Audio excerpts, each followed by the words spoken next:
porque a Jovem Pan News Floripa realizou na tarde desta terça-feira o debate com os candidatos do governo de Santa Catarina. O evento aconteceu hoje na capital, em Florianópolis, contou com a participação de 8 candidatos: Jean Loureiro, do União Brasil, Jorge Boeira, do PDT, o Ralph Zimmer, do PROS, o Carlos Moisés, do Republicanos, o Esperidião Amin, do PP, o Décio Lima, do PT, Jorginho Melo, do PL e o Odair Tramontim, do Novo. E para comentar como foi o debate, a gente recebe o jornalista da Jovem Pan News em Florianópolis, Emanuel Soares. Emanuel, muito boa noite. Como foi essa experiência aí? O resultado desse debate foi positivo? Boa noite, William. Boa noite ao meu xará Emanuel aí também. Obrigado aqui pela possibilidade de entrar, conversar com vocês um pouco sobre como foi esse debate, né? Hoje, na verdade, desde cedo, quando eu venho fazendo os meus comentários na Jovem Pan News e também na Jovem Pan FM aqui de Florianópolis, né? Eu trouxe justamente isso, o que a gente poderia esperar desse debate hoje. E deu exatamente na mosca o que eu falava pela manhã, né? Que a gente esperaria, naquela oportunidade de manhã, candidatos um pouco mais agressivos, candidatos um pouco mais incisivos. Por quê? Porque eles vêm de uma pesquisa de intenção de voto que foi divulgada no domingo e que foi encomendado por nós, aqui da Jovem Pan News, que mostra uma inversão dos ponteiros. Quer dizer, teve candidato que subiu, teve candidato que liderou, candidato que estava liderando que agora passou para o segundo lugar, e esse momento fez com que os candidatos adotassem uma nova postura nesse debate a partir de hoje, às 2 horas da tarde, quando começou o evento, e a gente viu candidatos sendo mais incisivos no que eles falam, na apresentação das propostas e até nos ataques. A gente adotou ali uma estratégia, viu, William? Foi deixar o primeiro bloco de perguntas e respostas com temas livres, porque daí os candidatos aproveitaram para se atacar entre eles ali naquele primeiro bloco. A gente também aproveita para segurar a audiência, porque quando o debate é quente, o pessoal também gosta, né? A gente não pode negar isso. E aí eles aproveitaram ali para fazer acusações entre um e outros, né? Mas é certo, essa pesquisa de domingo e o debate de hoje está provocando um novo rumo na campanha eleitoral aqui em Santa Catarina, que é um rumo que, a partir de agora, vai praticamente pautar as campanhas eleitorais, que é a questão de candidatos um pouco mais incisivos. Você falou na pesquisa, então vamos trazer a pesquisa para mostrar para a turma que está acompanhando a gente, né? Nós temos aí os números atualizados da última pesquisa para o governo de Santa Catarina. O Jorginho Melo, do PL, aparece com 27,7% das intenções de voto. Em segundo lugar, o Carlos Moisés, do Republicanos, com 18,9%. O Décio Lima, do PT, marcou 14%. O Jean Loureiro, do União Brasil, com 10,8%. Esperidião Amin, do PP, tem 7,7%. E Odair Tramontim, do Novo, aparece com 3,6%. O Jorge Boeira, do PDT, teve 1,1%, Alex Alano, do PSTU, o Ralph Zimmer, do PROS, e o Leandro Borges, do PCO, com 0,2% cada. Brancos e nulos, nós estamos falando de 4,7% e não souberam 10,9%.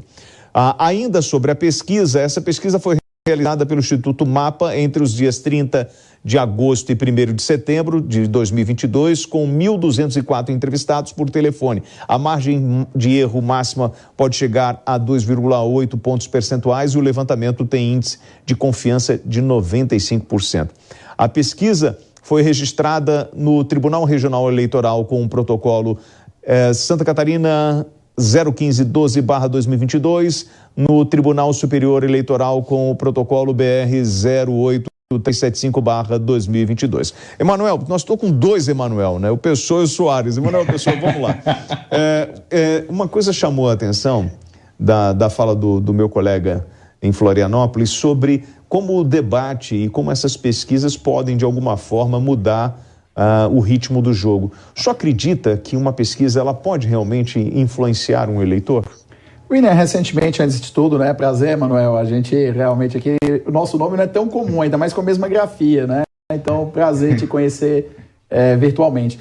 William, eu quero dizer o seguinte, nos últimos tempos, a população brasileira tem ficado extremamente descrente de pesquisas eleitorais. Para a gente não falar em pesquisa presidencial, vamos lembrar como é que foi a pesquisa da eleição, primeira eleição do Zema, lá em Minas Gerais. O Zema, na véspera da pesquisa, apareceu com 20 pontos percentuais, praticamente, a menos do que ele chegou no resultado. O que leva isso a gente a pensar? Que os institutos de pesquisa ou têm metodologias falhas ou podem ter interesses, né, ou metodologias tendentes a determinados campos políticos, ou podem ter algum interesse por trás.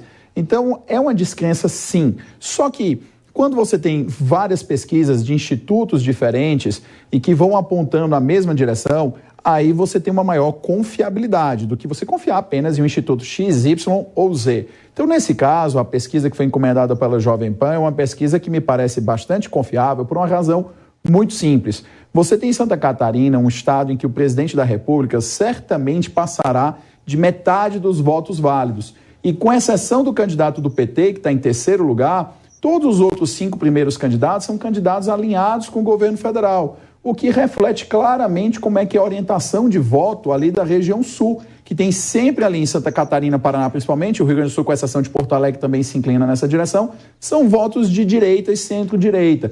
Então essa pesquisa me parece sim uma pesquisa séria, e é importante a gente tratar isso diante do descrédito com alguns institutos que a população brasileira tem reafirmado nos últimos tempos, com as discrepâncias absurdas que a gente vê no dia da urna. Emanuel Soares, vamos fazer o seguinte, aproveitando para trazer essa temperatura do debate para o telespectador da PAN, eu vou trazer um trechinho. Os candidatos fizeram perguntas, como você falou, diretamente para os oponentes.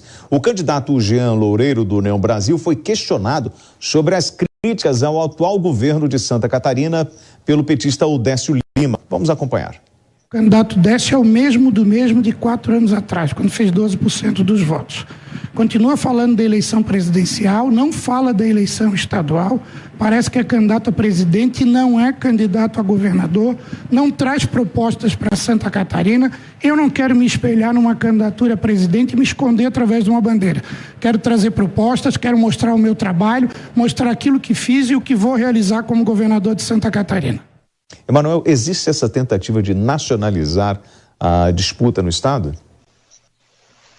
Sim, William, existe, né? Tanto é que a gente tem, por exemplo, como o meu xará aí, o Emanuel, comentou, um congestionamento de candidatos que tentam colar a imagem própria no presidente Jair Bolsonaro, que é candidato à reeleição, e temos, no caso, o candidato Décio Lima, do PT, que é o único candidato que tenta puxar voto, né, para o ex-presidente Lula aqui em Santa Catarina. Mas como o Emanuel comentou, né, a diferença, a discrepância, até mesmo a própria pesquisa Mapa revelou isso, né, a discrepância entre Lula e Bolsonaro em Santa Catarina mostra que nós estamos aqui num estado que é diferente dos outros estados da nação, né? A gente tem um estado, um eleitorado majoritariamente de centro-direita, né? E às vezes tanto é que na pré-campanha teve ali uma dificuldade, porque o PSB queria emplacar um candidato ao governo de Santa Catarina, e falava-se na época que, e talvez hoje isso demonstra a realidade, que o candidato do PSB conseguisse conversar com essa bolha fora do PT, porque essa bolha hoje, ela conversa muito bem com o Décio, a bolha interna do PT, mas falar com o empresariado, né? Então o senador Dário Berger teria essa chance um pouco maior, de repente até de aumentar um pouco a intenção de voto. Mas como ele acabou indo concorrer ao Senado, porque o PT foi mais forte ali na pré-campanha, conseguiu apresentar, né, de fato a candidatura do Décio Lima com mais força, o Décio até que surpreende, porque ele vinha nas pesquisas anteriores com 6%, agora ele aparece com 14% das intenções de voto. Nós temos ali também, né, que ressaltar que houve também a mudança, a inversão de ponteiros com o senador Jorginho Melo. O Moisés passou para segundo, o senador Jorginho passou para primeiro, e o senador Jorginho, ele utiliza, William, um vídeo, porque a gente diz aqui de vez em quando, né, que falta Bolsonaro para todo mundo. É impressionante a quantidade de candidatos que hoje apoiam o presidente aqui em Santa Catarina. Mas, por exemplo, o presidente Bolsonaro, ele fez um vídeo na pré-campanha, que foi apresentado na convenção do PL aqui em Santa Catarina, dizendo o seguinte: olha, meu candidato é o Jorginho Melo e o Safe, são os meus candidatos em Santa Catarina. Só que nas lives, o presidente, quando fala de Santa Catarina, não, lá tem mais de um candidato e eu não me meto, meu único candidato lá é o Safe. Mas como o Jorginho tem esse vídeo, ele usa muito desse vídeo. Ou entra em spot no intervalo, entra no propaganda eleitoral gratuita, quer dizer, a pessoa, por ser do mesmo partido, o eleitor acaba fazendo essa relação muito mais direta do que, por exemplo, com o senador Esperidião Amin, que também pede votos para o presidente Bolsonaro e que hoje entrou num atrito muito grande com o senador Jorginho Melo. Quer dizer, o senador Jorginho está tentando já atacar de alguma forma o senador Esperidião, porque os dois acabam por disputar o mesmo voto. Então é um fenômeno bem interessante que está acontecendo entre os candidatos que estão pedindo votos ao presidente. Essa tentativa de se associar a Bolsonaro, a gente está vendo isso em vários estados. Eu queria chamar a atenção para o ponto do Carlos Moisés, do Republicanos, ele que está tentando a reeleição, né, e aparece nessa pesquisa em segundo lugar. Ele foi questionado sobre o recebimento de salário como governador, mesmo afastado do cargo. Vamos acompanhar. E na pandemia, isso aqui vira um teatro, né? Na pandemia, eu não fui a Cancún, num resort de pagar uma diária de R$5.000, fechar o comércio em Santa Catarina e me esconder em Cancún. Eu estava aqui no front, peguei Covid 2 vezes, trabalhei muito, enfrentei a maior crise sanitária do país, não fiquei igual o senador Jorginho, que se prendeu lá no seu gabinete em Brasília, em 5 cômodos, tomando papinha dos seus assessores, 2 anos sem sair de casa, e enfrentei a pandemia com o melhor resultado do país. Bom, já que ele falou do Jorginho, vamos aproveitar, vamos emendar, porque o candidato Jorginho Melo do PL, que lidera as pesquisas, rebateu as críticas do adversário, o Carlos Moisés, segundo na corrida eleitoral. Acompanhe.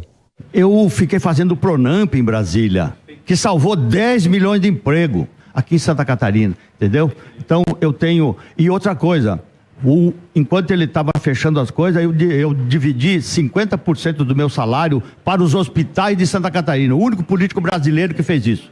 E aí, Emanuel Pessoa, a gente precisa entender que a pandemia realmente ela é um tema importante nessa corrida eleitoral, né? Os governadores são acusados de fechar o comércio, e aí vem a provocação em relação você fez isso, não fez aquilo.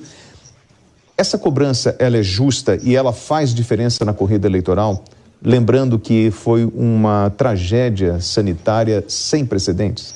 William, basta você ver que é o seguinte, o João Dória, quando ele ainda estava na disputa presidencial, ele aparecia no estado que ele estava governando, no estado em que ele foi eleito, ele aparecia em 4º, às vezes 5º lugar, dependendo se tinha ou não o Sérgio Moro na campanha, ele aparecia em 4º, 5º lugar no estado de São Paulo. Por quê? Por causa da maneira que foi feito o fechamento dos estabelecimentos no estado de São Paulo.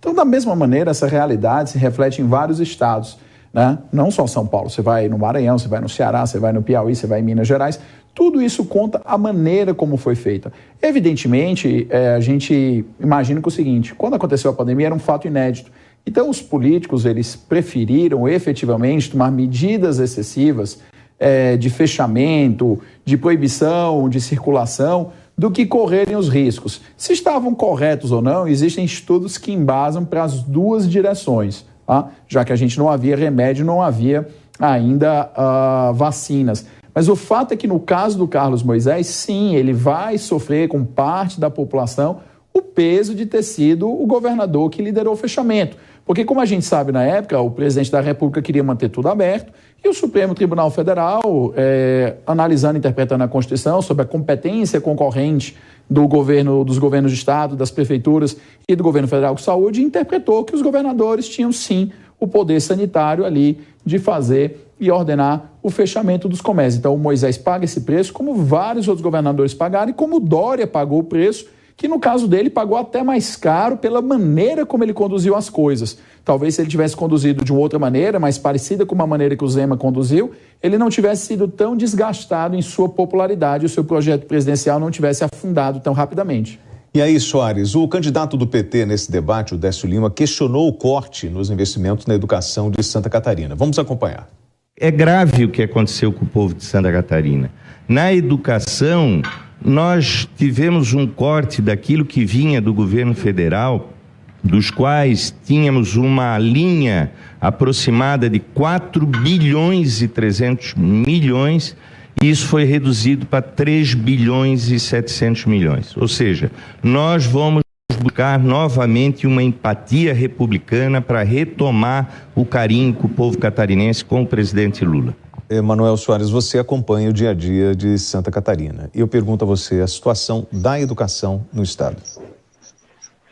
E eu estava lá nesse debate mediano para que tudo corresse muito bem entre os candidatos ali, eu era o zelador para que a coisa acontecesse.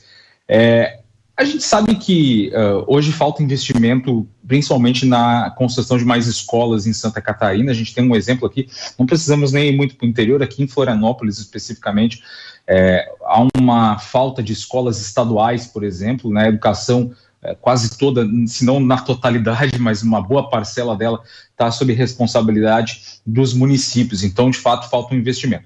Agora, o candidato Décio Lima, ele foi criticado logo no início do debate, inclusive pelo candidato Jean Loureiro, pelo fato de que fala muito no presidente Lula, né, e pouco apresenta propostas em direção aos próximos 4 anos, se eleito governador de Santa Catarina. Então, o candidato Décio se deparou com esse tipo de crítica, porque, na verdade, inclusive há uma preocupação de interlocutores da campanha dele com a pobreza de propostas cada vez que o candidato Décio Lima fala. Então, de fato, há uma carência em investimentos em educação aqui no estado de Santa Catarina, né?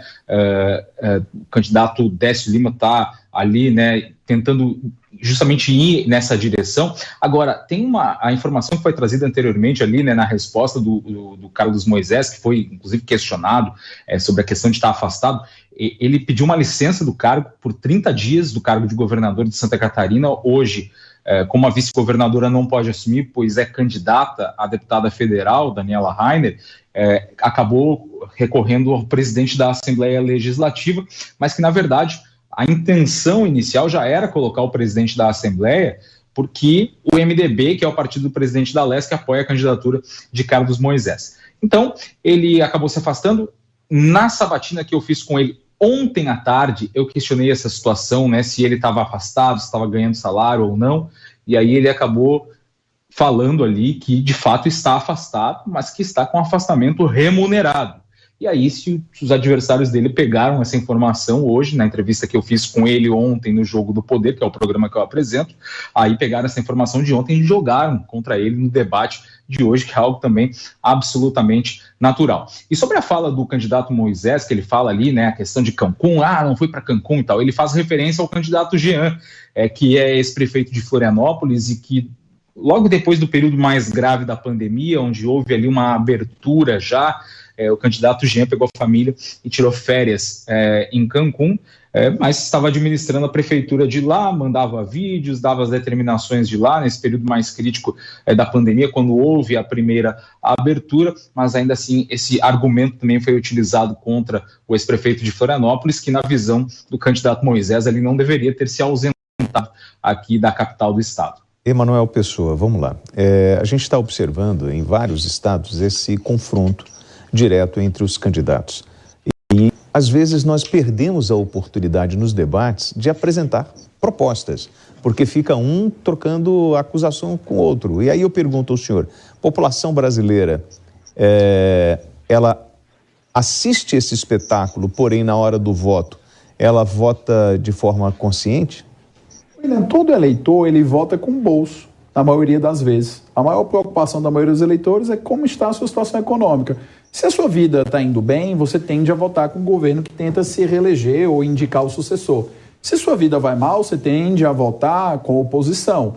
A não ser, logicamente, quando você tem pautas ideológicas movidas. Então, por exemplo, se para você a parte econômica não é a principal, e é para a maioria das pessoas, mas a parte principal, por exemplo, é o direito de ter armas, você vota com Bolsonaro. Se para você a coisa mais importante é proibir o armamento, você vota com Lula.